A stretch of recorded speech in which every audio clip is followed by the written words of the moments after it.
Hey, I'm Hannah May, and before I start, if I start coughing, I've been sick this week, so just want to let that be known. Okay, anyways, this is my chapter template review over chapter 12. This chapter was called The Science of Climate. Overall, this chapter just talked about like energy balance and like regulations of temperature and goes from talking about an indoor thermostat and how it maintains temperature within our houses to how our planet, the Earth, balances its energy that it gets from the sun, and to how much we lose, like to space and stuff. We'll talk about all of this more later throughout the sections. It'll better explain it. And uh, the greenhouse effect is also a big major role of or subject within this chapter, and how we need all this needs to be observed just to like deeper understanding of climate, and hopefully it could help us in the long run. Um, the first section that we get to is called Keeping a House Warm. This was actually one of the smaller chapters. It surprised me when I seen our vocabulary. There's only six of them. Anyways, getting off topic. The first section is called Keeping a House Warm. This section talks about if a thermostat was to fail, and the heat source like continued to run, the indoor temperature wouldn't go on and get hotter and hotter forever. Like it'll at a certain point it's going to stop. Like it's going to like the heat loss into the heat input of heat is going to finally balance out, and it's going to maintain like a stable temperature. Like this temperature will start to stabilize and just end up stopping and getting to a point, staying stable, whatever. Different sources will keep our house warm during like the winter, or like it's starting to get cooler now, and we like have heat pumps that keep our houses warm. Our dorm rooms are actually too hot right now because it's actually warmer than I thought it would be during this month. But we have things like gas, or oil furnaces, wood stoves, solar heating systems, heat pumps, electric heat, all different types of ways to keep us warm. And like we need heat to replace the energy that we lose out of like windows and doors and like other cracks and crevices throughout the house, of course. Um, that's going to happen anywhere you live. A thermostat is used to regulate the temperatures and stabilize the temperatures that we have in our houses, and you can turn it on and off as needed. But this just depends on everyone's preference, how hot or cold that you keep your home or whatever. I don't like to be hot at all.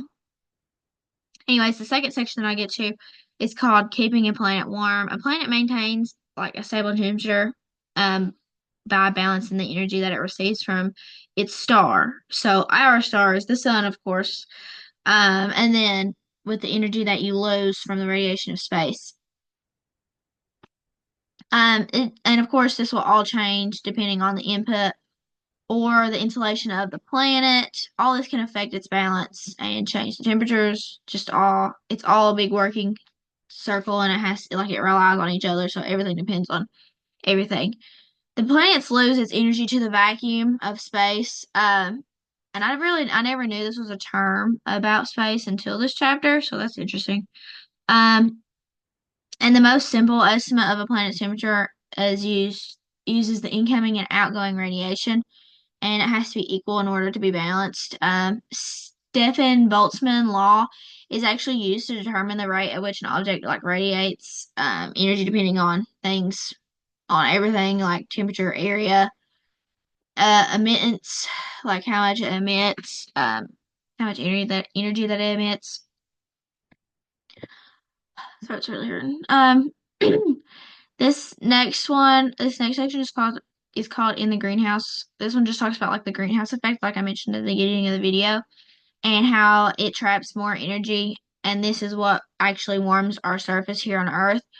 Energy is balanced and maintained here on Earth when it radiates energy back into space. So like our energy that we're getting or reflecting it back or radiating it back into space, and it's just an ongoing circle, and it's keeping it all under check and under control. So we're at a good, like, happy medium. So that's good. I think that's probably what, this sounds silly, but like that's probably one of the reasons that our planet is one of the only ones, like it's literally the only planet that's habitable, like able to be lived on, probably because of this kind of stuff. If it's just fun, just weird to think about.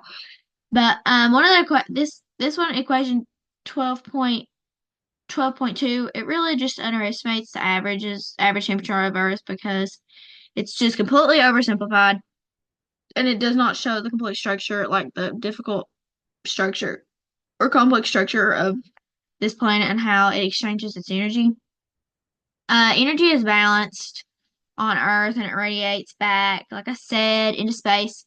And this altitude that it is, it's at like 6 kilometers. It's about 6 kilometers. This brings me to my first diagram. This diagram is, I just thought it was really interesting because I didn't know they use things like this to like predict the weather or whatever. And this one's just a satellite picture, and it says like these kind of pictures, satellites that they use to get these pictures are used to like forecast the weather. Like how could like I couldn't look at this picture and tell you what the weather was gonna be. You know what I mean? Like or like I don't know how they can read this stuff from satellites. I think that's so cool. I think that'd be so cool to be able to do. Um, like you can like right here it says distinguishing cloud temperatures and like heights of the clouds. Like that's insane to me. I don't understand that. Okay. This next section is called Earth's energy balance. This one just talks a lot about the figures, about like 12.1 and 12.2 and how they're too simple. They're very basic. They don't completely show us what the best representation of um, how Earth balances its energy. It's just oversimplified. And it just, the second one is a little bit better just because it shows some of the, like, how the greenhouse gases affect it. But 12.4 is really detailed and it helps to show how the energy flows globally and how, like, and it even, like, lets us know which is which because they label them by, with their averages. All are, like, they're, ignore, the simplified ones are ignored. They're all really simplified. Like, you can't really, like, they're all going to be simplified, of course. 12.4 is the best representation, but they do ignore geographical variations because it's different everywhere you go. But I just liked it because this section, because like I'm more of a visual learner, I've mentioned that in more of my other videos, and I just liked this section because it was really just about the figures, and it just clicked in my brain better that way. So I did choose this diagram just because that's what most of this section was about, and how it was just more detailed and gave us a better representation of Earth's energy balance and how it balances its energy, which it does, and it really like it has the arrows and it has all the labels, and just helps you to learn what it actually is. One of the last sections is called the Tale of Three Planets. This one just talks about the greenhouse effect too, and how well it's a well established scientific theory. Um, and how it is like the warming of Earth's surface due to the trapping of heat by greenhouse gases. Some of the most important ones are carbon dioxide and methane. It's not just a theory. Scientific theories are robust, but they are supported by very extensive evidence. Like they go through so many stages just to get to what they are. Some important figures like John Baptiste. I've heard of him. I've never heard of Justice Fourier or John Tyndall, but they all contributed to this idea and helped us better understand it. I chose this diagram.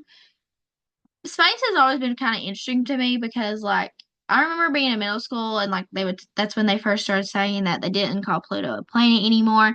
I don't know why that came to my head, but, like, that's just, I don't know. I've always been, like, mesmerized by science, like, but not science, by space. Um, and how these three planets, Mars, I think it's Mars, Venus, and Earth, and how they prove the theory of the greenhouse effect. Our last section was the little science meets policy box, and it's about Earth's observations, budgets, and data gaps.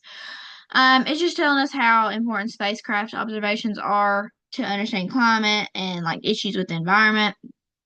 And I agree with this. Like, I agree that we need stuff that's going to like tell us like what's important, what's not. Funding is very important for the designing and building of these, maintaining them, launching them, getting them to space. But I mean, this is all going to change depending on who's in government policies. Everything changes, so you just have to be ready for that per se. Data is always needed from these satellites, but there are like data gaps with this. Like, there's always going to be data gaps, but like some in particular, like 1989 to 1991, and these were data gaps in solar constant measurements. So I'm sure that had a big setback, but I think with all, I mean, that was forever ago. So like, it's probably, I don't know. I feel like we just have too much technology now to like have that affect us in too bad. You know what I mean? But this section, don't know where that went. This section was really interesting. I don't know why that went off. So sorry. But this section was really interesting to me. I learned a lot of new things here. So I'm glad I got to read it. Thank you.